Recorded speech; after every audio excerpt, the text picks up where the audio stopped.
Hey everybody, Assalamu alaikum. Hope you're having a wonderful day. Make sure that you hit the subscribe button and the notify button so you'll know when you're getting new episodes. And we just want to grow this project. I thank you in advance. Without further ado, let's get it rolling. The Shout Out Show.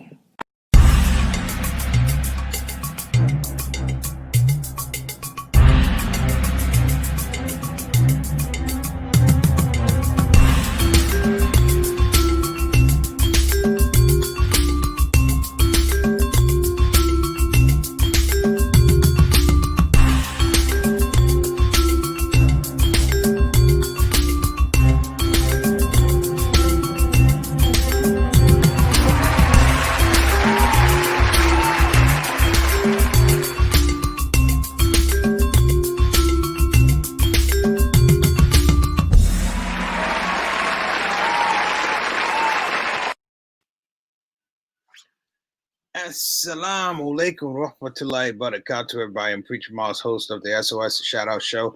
Hope you're having a fabulous Saturday. And if you're not having a fabulous Saturday, you better work on it because you only get one a week. That's my first thing. You know, I always say that. Okay, somebody said there's no sound. Okay, sorry about that. As well, brothers and sisters, today we are actually doing a Saturday spotlight. Given what we talked about yesterday, just about positivity, a lot of times when I come on the show, admittedly, I will point out problems, I will point out dilemmas, I will point out situations and deficits. But for 2021, I'm going to try and be creatively positive in pointing out alternatives, pointing out solutions. Now, I'm going to say this because it's important. Sometimes they're not full solutions. I'm a conceptual thinker like many of you guys. I think in terms of concepts, big pictures, long tail solutions, and of course, you know, we like to take in a lot of information. So going into this year for 2021, as opposed to last year was interesting because we all got caught up in what would be COVID and all the derivatives of COVID. A lot of illness, a lot of just paranoia and anxiety. I think we should actually spend some time. I mean, really spend some quality time talking about, you know, what are winning dynamics for 2021. When I say winning dynamics, I don't mean winning by ourselves. I'm talking about winning as a team, winning as a culture. Eventually, inshallah, winning as a community, winning as a country.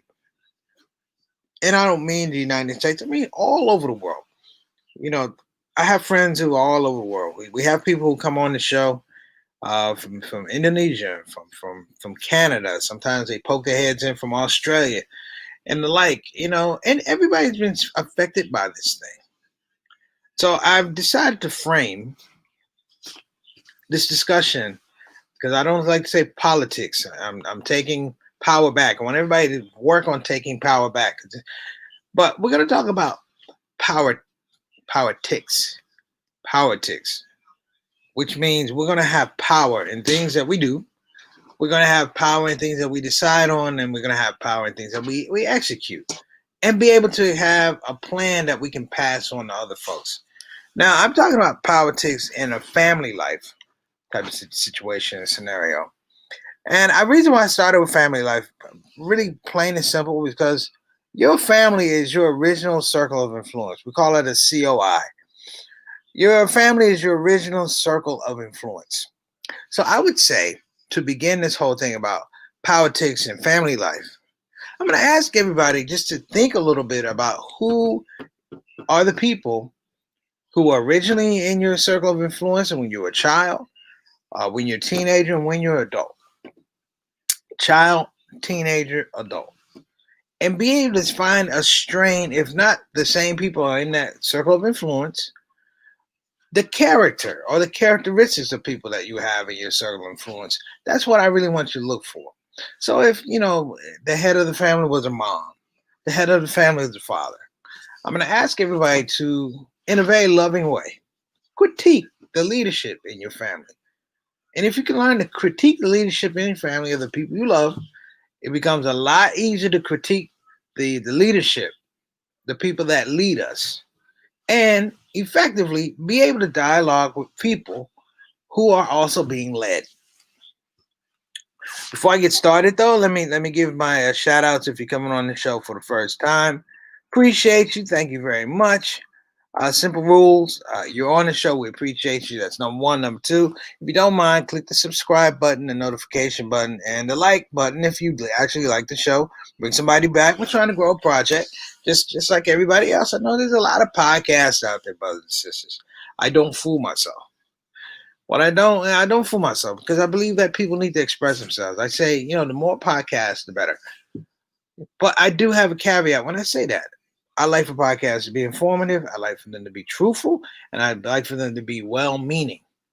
Now, those are my pet peeves because I'm a former educator, as well as being a comedian. But even in my comedy, I still had the same parameters that I was still working with. So if you're coming on the show for the first time, that's number one. Also, number two, if you don't mind, express yourself, please. In 2021, I want people to express themselves. Because what was happening, everybody was having these conversations, these little pockets, if you will. And the pockets really never got to a consensus. And not getting to a consensus allowed the powers that be to continue to do what they were doing. That's the danger of disinformation. That's the danger of misleading people. Okay? And if you're on the show for the first time, please pop into the comment section. I'd like to hear from you. We want to know who's watching the show. We want to know what your comments are. We want to know what your feelings are. Sometimes people come on the show to have a really good comment, really good information, and sometimes they have pretty good solution. So let me go through this. We got Sister Sultana. Thank you so much for coming on the show, Sister Sultana. We appreciate you. Our consultant producer. I was in your neck of the woods today, Sister Tana and Sister Ali. I was in Brooklyn today, shooting an episode of Zakat Curates with Imam Siraj Wahaj out in Brooklyn, out in Fulton and Bedford. I was out there doing the thing. Hopefully, I'll have some footage to show you guys. Amazing conversation about Zakat, as well as interview I had with Ustad Ubaidullah Evans. So I'm going to hopefully be cutting that up and sharing a little sneak peek here on the Shout Out Show. Okay, so you can hear me now. Thank you so much, Sister Sultana. All right. Let me get Sister Reed says hello. And all right, we need to. Okay, brothers and sisters, let's get on our active dua. Let's get on our active prayer list. Auntie, Sister Reed's aunt, has been having some health issues. She was in the hospital. She was released from rehab. And, a lot of times these things, and I say this from a deep personal space, our elders, they don't want us to know a lot of times that they're not feeling well. They don't want us to know that they're suffering because they feel like their suffering is our suffering, that it will cause all kinds of worries and anxiety. And it does. But there's a genius in asking us to pray for them because that goes to what I'm talking about those characteristics of people in your circle of influence. Faith. It's Sister Ika all the way from Indonesia. Walaikum assalam warahmatullahi wabarakatuh. Sister Ika, thank you so much for coming on the show. And my main man, Altaf. What's going on, brother? Okay. Assalamu alaikum warahmatullahi wabarakatuh. The past few days, a preview before the intro, the sound was off. I'm going to investigate that. I've been trying to do some different things, and evidently I'm doing something wrong. So the best recourse is to redirect the course, and I'll check that out. Sultana, if you have some time this week, let's try and do a dry run and make sure that everything is okay. But let's get to the politics and family life. 2020, brothers and sisters, was a year of families being tested. Families are tested a number of ways. Children grow up, children get rebellious. Marriages sometimes they don't last. People pass away. But this was a different dynamic because unfortunately we were going through the same things at the same time. So oftentimes, that life preserver that's thrown out in the water, we didn't have enough life preservers throw out in the water, and there was so many people in the water, there's hardly any room for the water. If that makes any sense, it makes a little bit of sense. But in terms of politics, I'm going to borrow something from man Warfin Muhammad that I heard just recently. And it's about who we take information from. Who are we taking information from? He said, if a person, how does he say it? So if a person is not going to respect you, are you really going to take their teaching? If they won't teach you right, they can't lead you right. Do you understand what I'm saying, brothers and sisters? If they can't teach you right, they can't lead you right. And it really goes into the aspect of, and I've said this before, who are we as a collective identity? Who are we as a collective identity? When you look at politics, the thing about politics that you have to appreciate, whether you like it or not, is that these politicians have a congealed political identity. They always have something in front of the name: representative, senator, congressman, congresswoman, state senator. And what that gives is plausibility.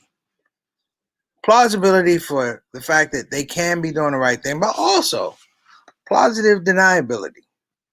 Meaning that because this person doesn't do what they need to do, it allows me to not do what I need to do. Moving all of that over to the side, if you will, is the idea that there's a sanctity to the family. When I say there's a sanctity to the family, there's a sacredness to families being families. Families growing in terms of population. Families losing family members. You know, taking on people from marriage, new births, divorces, all these things. You know, I emphasize that the family, brothers and sisters, the family is the thing that will lead us in 2021. The family will lead us in 2021. And the reason is because families have a natural disposition to be self-preserving. I didn't say be self-serving, I said self-preserving. And not in a selfish way. Meaning that the core of a family will, in the most difficult of times, pull together. And hear what I'm saying. Pull together and congeal a consensus. You heard me earlier saying that we were having conversations over here, and we never got to a consensus. Well, the thing about family is, that's what they do. We are Bilalians. It's all about the DNA factor. That's very true, Sister Sultana. That's very true. Well, I had a conversation with Imam Siraj Wahaj today, and we talked about Satan. Not that we sit around talking about Satan, but we were waiting for the cameras to get set up. And he said something that was amazing to me. He asked me, he said, why do you think Satan does what he does? And this is important for families. He said, why do you think Satan does what he does? He said, all the angels that rebelled, Iblis was the only one. Iblis was the only one. And he couldn't correct himself. And the thing that Imam Siraj had said, that Iblis acts this way. Number one, because he's cursed. He said, but number two, he can't help himself.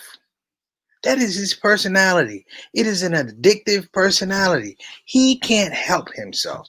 And what distinguishes us as human beings is that we do have an opportunity to, for lack of a better word, say no. Say yes, but say no. Have the logic and reason to dial into those things. And I'm going to jump back into it. I'm going to tie it back. The earliest reason that we pull and the earliest logic that we draw from, brothers and sisters, is our families. Our families. That doesn't matter how big our families are, how small our families are, how rich, poor, whatever, how dysfunctional our families are. And I'm here to say, you know, we have some We all have some kind of dysfunction in our family, but it doesn't make the family misfunction. We have the oddity in our families, but it does not mess up the functionality of the family. That uncle that drinks too much, that auntie that's wild and da da da, those are aberrations. But we can love those people back into logical lifestyle, logical living. And what we saw in 2020 was people who cannot, hear me now, people who could not be loved back into those logical situations. People who could not be healed back into these functional situations that we call family. Now, you guys have heard me say a lot of things about family. And I don't want to be controversial at the beginning of the year, but the family has been under attack. The family has been under attack for the last 4.5 years. I would say going back to the Obama administration, the family's been under attack because we've been left, brothers and sisters, with ideas and models and paradigm shifts that undermine the actual growth of family, that make it these aberrations that you normally see, make them seem like they're okay and fair seeming, make them seem like they have merit. They didn't have merit 10 years ago. Now they have merit now. You know, I point to a situation, and I love my little cousins. I love them. But three of my younger cousins, all of them are having children. All of them are having children. None of them are married. Let me say it again. All of them are having children. None of them are married. Now, let me stop and say, I'm not judging them. I started out by saying I love them. But here's the fact. It's hard to raise children as part of a marital unit. As part of a marital unit. And it has to be difficult when you're young, underemployed, undereducated, and for lack of a better word, don't have a full understanding about what it takes to present and sustain a stable life. Now, some of y'all are old enough to remember this, but I remember back in the day. Thank you, Sister Satana. I remember back in the day when we didn't even say when a young girl got pregnant, we said what? She got in trouble. Remember that? You know, she pregnant. No. Back in then, she got in trouble. She got herself in some trouble. Or he got her in trouble. And give a shout out to my brother. Walaikum assalam for Tula Barakatuh, JT. I have visual reminders, very visual reminders of a young lady that got in trouble. And I remember this because her father had all her stuff under one arm, had her by the hand, and he took her to the young man's house that got her pregnant. Threw the stuff up on the porch. He said, hey, you want to do adult things? You need to take adult responsibility. And then the community was so adept at this thing, brothers and sisters. The community was so adept. I remember when young girls would get in trouble, you wouldn't see them. You wouldn't see them, brothers and sisters, through the process of a pregnancy. They were sent to, one, have the babies, and two, with an older female who would model for them how to be an effective mother. Hear me out. Would model for them how to be an effective mother. Now stop and think about the wisdom. Stop and think about the wisdom of that whole idea. And people say, where does it come from? Well, we're people, particularly African Americans, we're people who have a history of trauma. We have a history of trauma. Yes, we are traumatized people. Stick a pin in that. But we're also a history of people who have learned to take trauma, flip it around, and still have progress. And that's the idea. Let me even throw this out. During the time of slavery, some of those babies that were born from those sisters that came from Africa, who were slaves, they were from white masters. Do you hear what I'm saying? They were from white masters. And somehow they had the courage, the spiritual depth to look at that situation, which was a traumatic situation. It was rape, and still find the internal fortitude and courage to raise that child as their own, knowing that the other part of the equation for the life cycle of this child will have nothing to do with the child for the rest of that child's life. And still they figure that out. So I kind of sit here now, brothers and sisters, and I go, if they can do it under the most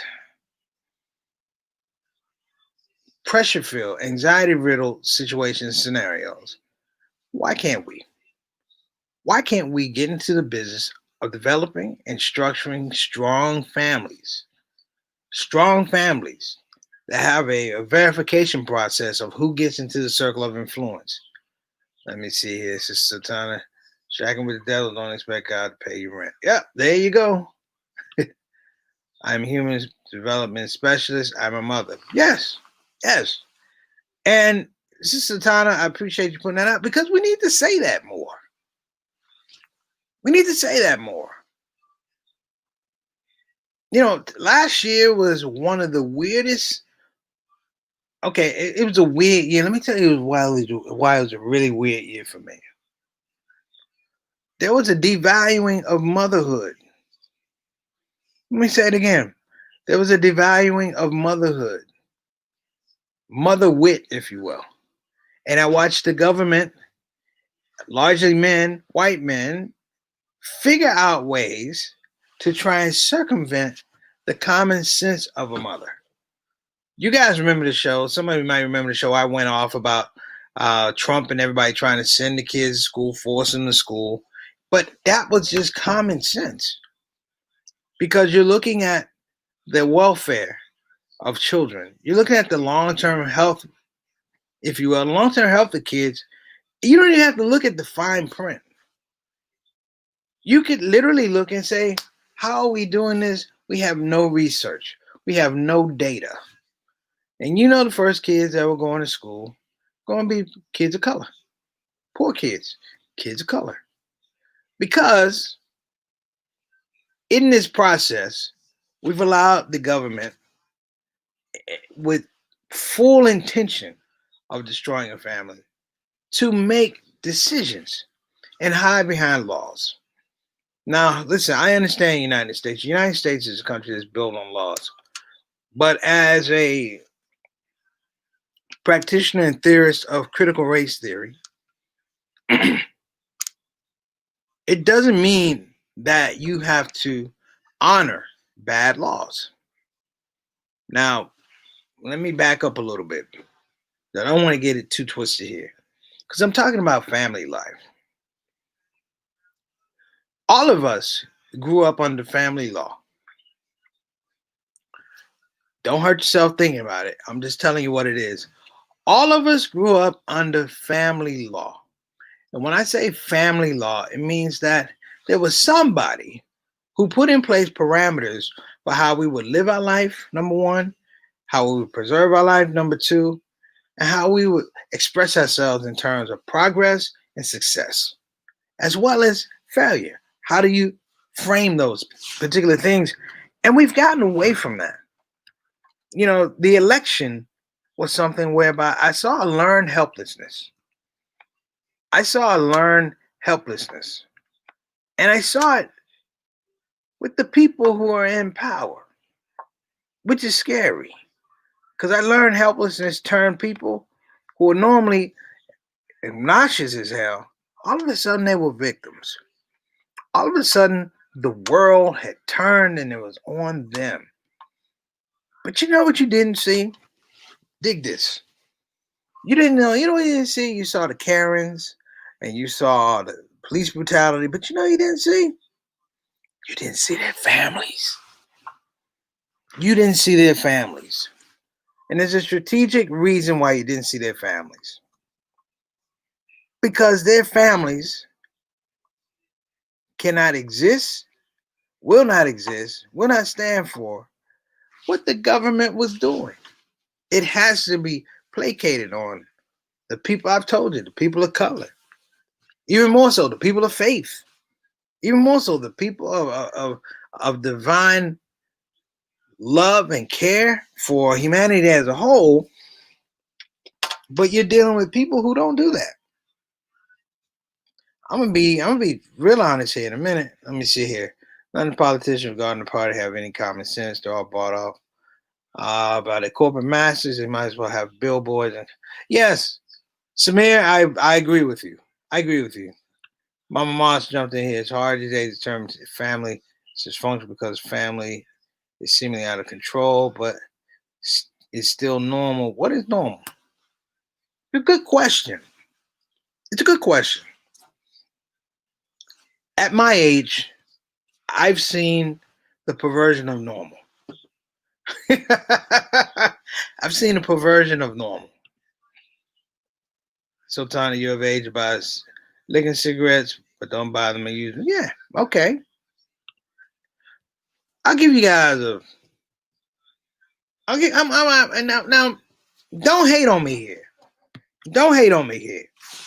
But I watched The Godfather yesterday. You know, I like The Godfather. Godfather 1, Godfather 2 on something called the Paramount Channel. Now, my mom gets these crazy channels on cable, like stuff you normally wouldn't see. I think she got a subscription to a cable show. It's just about socks. I mean, she don't look at TV anyway, right? But here I am trying to watch, brothers and sisters. I'm trying to watch The Godfather. I'm trying to watch Luca Brasi and Don Corleone, and yeah, I'm indulging in some foolishness, admittedly. But it was interesting. Every time they went to commercial break, the leading commercial was for a show called RuPaul's Drag Race. RuPaul's Drag Race. Now, many of y'all know who RuPaul is. RuPaul is a man who dresses up like a woman, and he has a TV show that highlights men who are drag queens.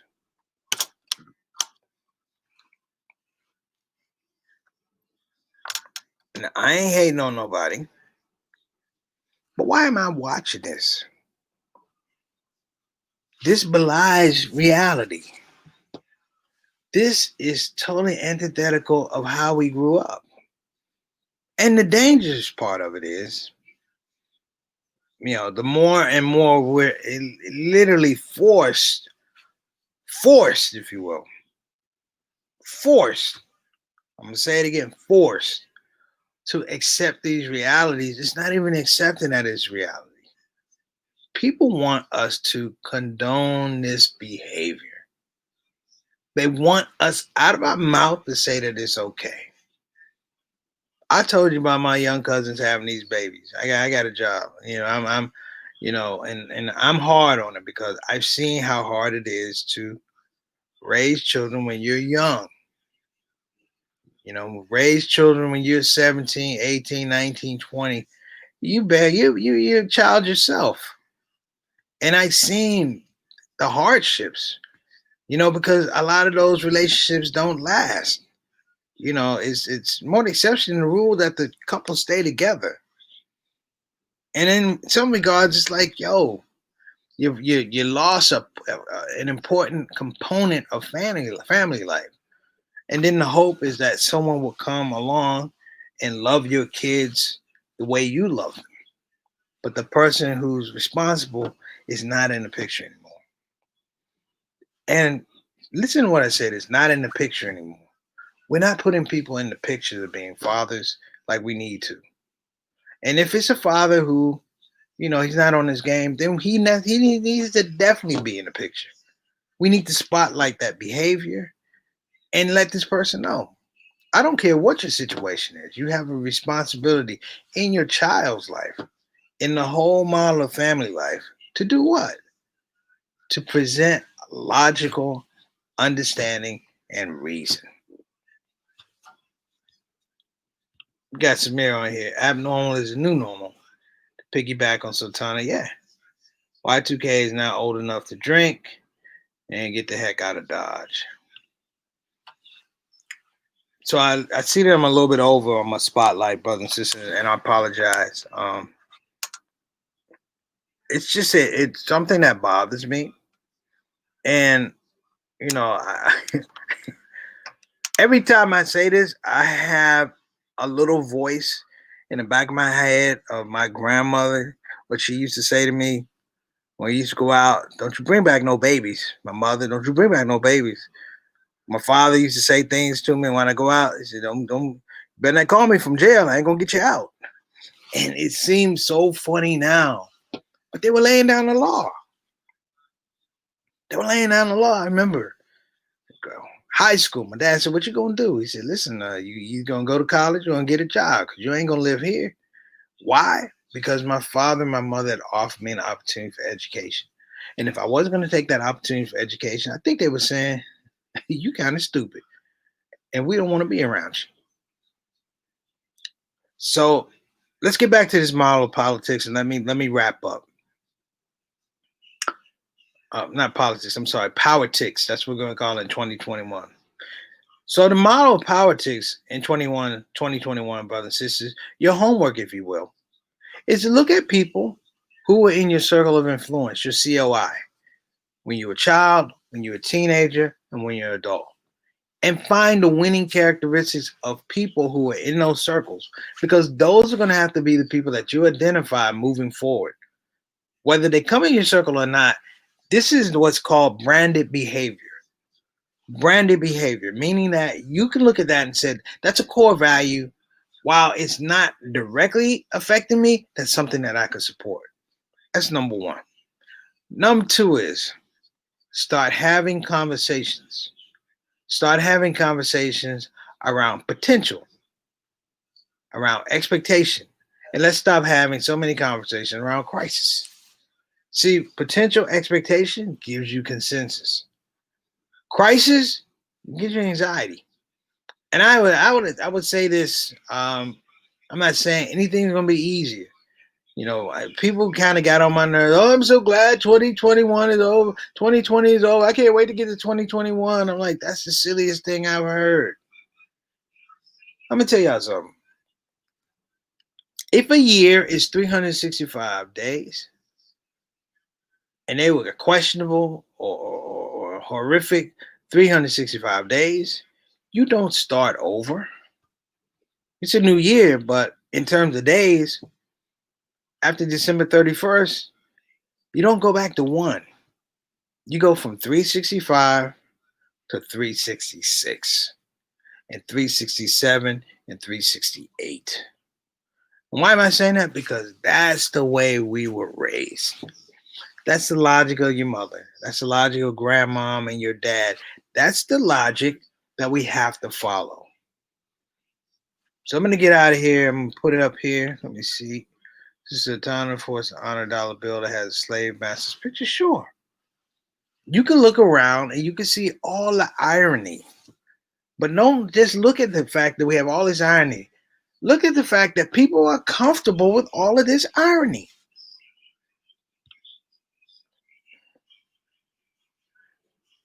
Yeah, yeah. We all, I remember when I told some of my friends I was going to college when I was in high school. And they said, "What are you going to do that for? What, you think you smart?" And I said, "Hell yeah." I'm very smart. I got the grades to go, I'm going. And everybody that told me, "But you think you smart?" You know how hard it was to go. Well, it's obviously you don't think you smart. It wasn't going to college, brothers and sisters. It was that there was an opportunity to challenge myself, to take everything I learned in that circle of influence and go put it out to the world, to find out who I was as a person, to find out the world, if you will, good, bad, indifferent, everything in between. And I encourage everybody, just as we're having this conversation about, as Samir says, Bizarro World and Sister Tana, yeah, make sure you wear those pearls on inauguration day. Normal starts with us. Abnormal begins when you don't let people know what you believe in. Abnormal begins with silence. Abnormal begins with indifference. You know, and the solutions are really simple. Remember Siraj and I talked about the number one reason people ask for help and we give it to them.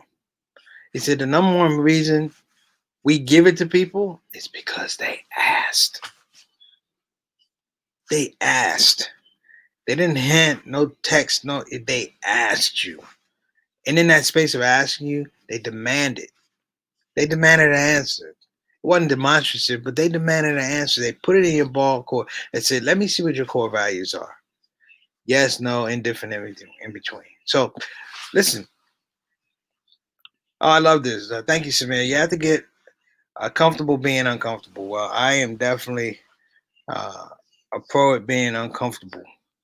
But I would encourage everybody to take on a little bit more of introspection.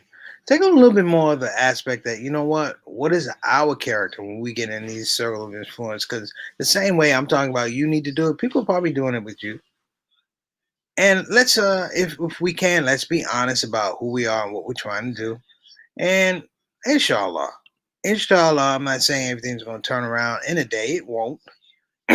But if we get out of this thing thinking that a year is 365 days and then it starts all over, it starts all over in your mind, but it's still the next day after 365 is 366. And understand that we're working on a continuum. All right, brothers and sisters, let's stay solution based. Let's stay solution oriented. I appreciate your time. Apologies if I'm a little slow today, a little tired. I had to drive from DC up to Brooklyn, then Brooklyn back here to make the show. And I want to give a big shout out to my director of photography, Jay Chapman, did a great job today with Madam Siraj, and a special shout out to the staff and the people that do the maintenance at Masjid Al Taqwa in Brooklyn. I appreciate you. And shout out to my main man, Imam Siraj Wahaj. So, other than that, everybody, I appreciate your time. I appreciate your time. And I want to continue to have constructive conversations as long as we can. Now, I'm going to tell y'all something. There were some jokes I didn't go into that just wrote themselves because I actually want to have more fun. Even though we're talking about some difficult topics at times, I want to have fun. Yeah, I'm not trying to be the brooding Muslim comedian that comes on. I will talk about life as it presents itself. I'm not gonna lie. I'm not a liar. You guys expect that from me, and you're correct. I have to give that to you. However, I think it's pretty cool that we can, in some regards, begin to look at uh, success, positivity as a pathway towards happiness, as a pathway towards seeing other people uh, look look at their communities, look at how they improve their communities, and even more so, become active. All right, brothers and sisters, you guys have been great. That's our Saturday spotlight. We'll be back on Sunday potluck. I think potluck is going to be just an easy one. I think we're going to do top R&B singers, R&B singers. So bring your list. Okay, assalamu alaikum warahmatullahi wabarakatuh. Take care, everybody. I will see you sooner than later, inshallah. Assalamu alaikum warahmatullahi wabarakatuh.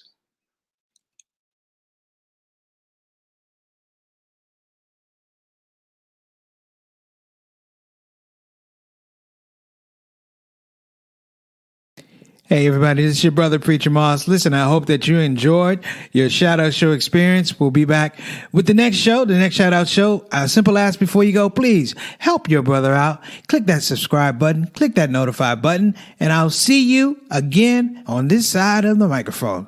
You probably wonder what that smell is. That's me. I smell good. And the reason I smell good is because I use oils from ShOUT. So I'm not saying you can't smell good. I'm not even saying you stink. I'm saying you have the opportunity to smell exquisite. Check out ShOUT.com for some of the best oils and scents in town.